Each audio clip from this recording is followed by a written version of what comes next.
Iran ने America और Israel का दावा मुस्तरद कर दिया। ईरानी पासदारान इनकलाब का कहना है कि इस्माइल हनिया को कम फासले से मार करने वाले मिसाइल से निशाना बनाया गया।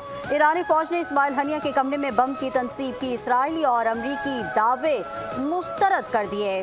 पासदारान इनकलाब का इस्माइल हनिया की मौत का सही और दुरुस्त वक्त पर बदला लेने का ऐलान। पासदारान इनकलाब का कहना है ईरान का बदला शदीद होगा।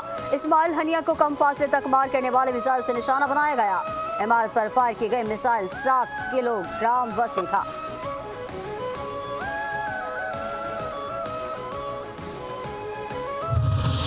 बैंक का हेड है जाहिर जब्बारीन है, गजा का जो हेड है याह्या सिनवार है, और फिलिस्तीनियों का जो फिलिस्तीन से बाहर हमास का एक सदर है खालिद मिशाल साहब है। हमास का नया सरबराह कौन होगा? 5 न्यूज नाम सामने ले आया। तर्जुमान हमास खालिद कदूमी ने 5 न्यूज से खुसूसी गुफ्तगू में बताया कि ग्रुप की क़यादत के लिए खालिद मशल, जाहिर जब्बारीन, याह्या सिनवार और डॉक्टर खलील हया के नाम ज़ेर गौर हैं। 1-2 रोज़ में फैसला हो जाएगा। इस वक्त के शुरा के सदर हमास की क़यादत कर रहे हैं। इस्माइल हनिया के कत्ल पर इसराइली और अमरीकी दावों को मुस्तरद करते हुए कहा कि इमारत में कोई बम नहीं नस्ल था, कोई चीज़ थी जिसने बाहर से इमारत को हिट किया। अमरीकी इंतज़ामिया कहती कुछ और करती कुछ है। अमरीका और इसराइल इस जुर्म में शरीक है। हमें ऐसे दुश्मन का सामना है जो बात नहीं करना चाहता, सिर्फ कत्ल व गारत चाहता है। हमास सरबराह इस्माइल हनिया के कत्ल में इसराइल की खुफिया एजेंसी मोसाद मुलव्विस। मेहमान खाने के 3 कमरों में धमाका खेज मवाद ईरानी सिक्योरिटी एजेंटों के जरिए नस्ब कराया गया। बरतानवी अखबार के दावे में सनसनीखेज इंकशाफात। असल मंसूबा इस्माइल हनिया को ईरान के साबिक सदर इब्राहिम रईसी के जनाजे में शिरकत के मौके पर शहीद कराने का था। ईरानी हुकाम के पास इमारत की CCTV फुटेज मौजूद है जिसमें एजेंटों को चुपके से आते जाते देखा जा सकता है। ईरान के दारुल हुकूमत तेहरान में हमास के रहनुमा इस्माइल हनिया की शहादत के बाद क्रैकडाउन का आगाज। अमरीकी अखबार ने दावा किया है कि ईरान में 20 से ज़ायद अफराद को हिरासत में ले लिया गया है। मिलिट्री और इंटेलिजेंस अहलकार भी शामिल हैं। मज़ीद तहकीकात जारी है।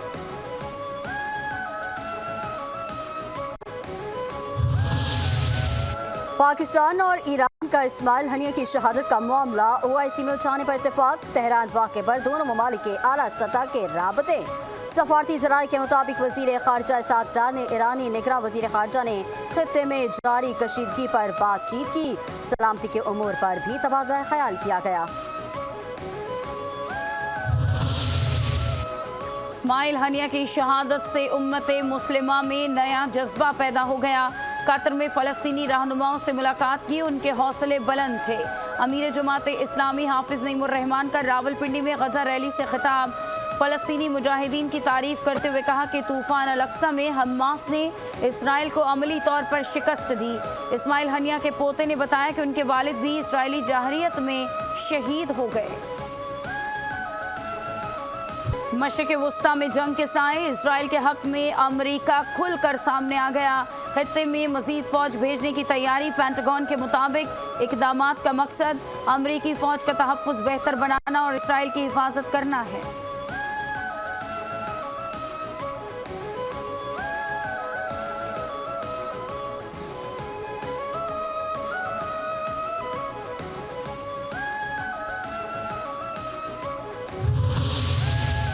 फ़लस्तीन में इसराइली जारहियत जारी। सहूनी फ़ौज ने मकबूजा मगरबी किनारे के शहर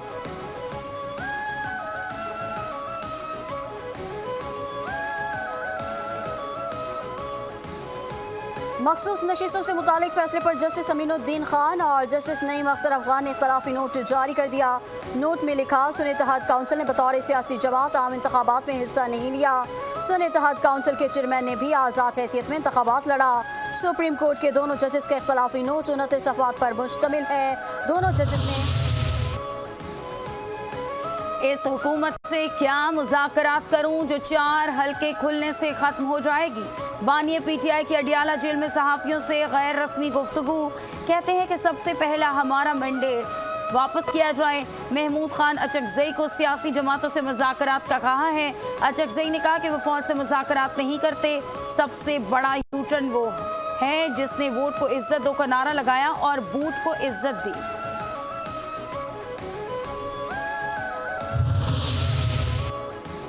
हम सी पैक 2 की बात कर रहे हैं तो फिर एक बार इंतशार की बातें शुरू हो गई हैं। वफाकी वजीर मनसूबाबंदी एहसन इकबाल बोले, हम मईशत को मजबूत कर रहे हैं। PTI ने सी पैक को नुकसान पहुंचाया। मुल्क की तरक्की और खुशहाली के लिए हम सबको इख्तलाफात खत्म करना होंगे। चंद अनासिर मुल्क को तरक्की करता देखना नहीं चाहते।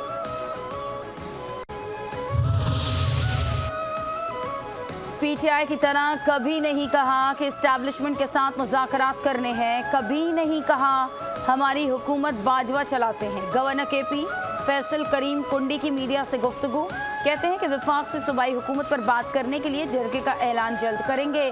PTI जरगे में बैठेगी तो खुश आमदीद, ना बैठे तो मसला नहीं। जब तक मैं हूँ उन्हें ज़मीनें बेचने नहीं दूंगा।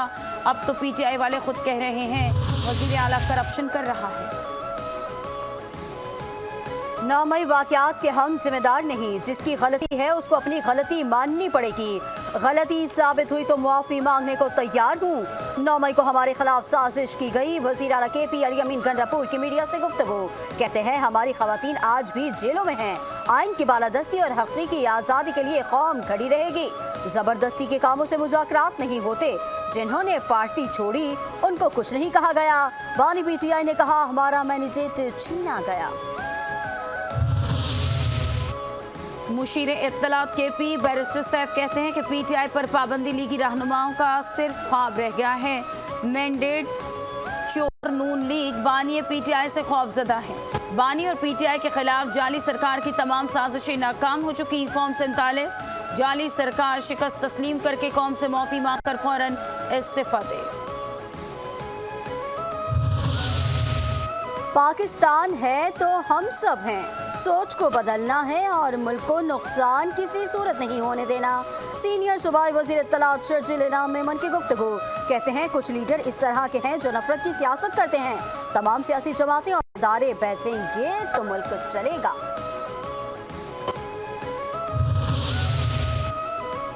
IPPs को कैपेसिटी पेमेंट अदायगियों के लिए 4 ट्रिलियन रुपए तक की रकम इकट्ठा अदा की जाएगी। बिजली बिलों में रिलीफ के लिए वजारत खजाना और तवानाई ने मुख्तलिफ तजावीज़ दे दी। ज़राए के मुताबिक IPPs को आइंदा 3 से 5 साल के लिए इकट्ठी अदायगी करने से बिजली की कीमत में 5 रुपए फी यूनिट से ज़ायद की कमी होगी। सिंध के 2 लाख घरों को सोलराइज करने के लिए सोलर होम सिस्टम देंगे। 34 सरकारी इमारतें सोलर सिस्टम पर मुंतकिल हो चुकी। वज़ीर आला सिंध सैयद मुराद अली शाह का सोलर होम सिस्टम मुआहदे की तकरीब से खिताब, कहते हैं पहले 50,000 सोलर सिस्टम अक्टूबर में इंस्टॉल हो जाएंगे। ये प्रोजेक्ट क्लीन एनर्जी के हवाले से मुहिम का हिस्सा है।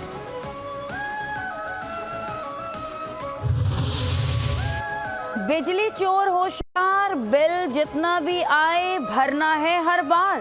हुकूमत ने बिजली चोरों के लिए अलग से थाने और अदालतें कायम करने का फैसला कर लिया। 8,769 थाने कायम किए जाएंगे।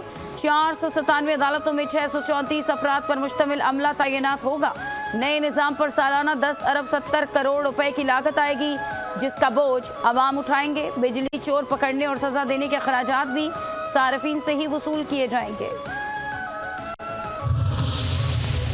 मुल्क भर में आइंदा 24 घंटों के दौरान शदीद बारिशों की पेशगोई। बरसाती नदी नालों में तग़यानी का खदशा, महकमा मौसमियात ने आगाह कर दिया।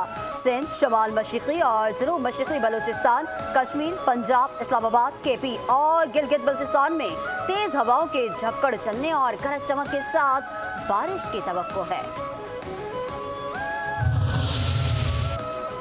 सिंध के वजीर सईद गनी का हैदराबाद में बारिशों के बाद मुख्तलिफ इलाकों का दौरा, बारिश के पानी के निकास का जायजा लिया। कहते हैं कि बारिशों के हवाले से मई से तैयारियों का आगाज किया हुआ है। कोशिश है कि लोगों की परेशानियां कम कर सकें। बलूचिस्तान में शदीद बारिशों ने तबाही मचा दी। मुख्तलिफ अजला में बारिश के दौरान हादसात में 6 अफराद जाँ बहक हो गए। सैलाबी पानी मुतादिद देहात में दाखिल हो गया। सड़कों पर पानी जमा होने से ट्रैफिक का निज़ाम दरहम बरहम हो गया। सिब्बी में 4 हिफाजती बंद टूट गए। हब शहर और लसबेला का नक्शा ही तब्दील हो गया। कोयटा, कराची, शाहरा समेत कई गली मोहल्ले समंदर का मंजर पेश करने लगे। जगह जगह पानी और कीचड़ जमा होने के सबब शहरी सब परेशान।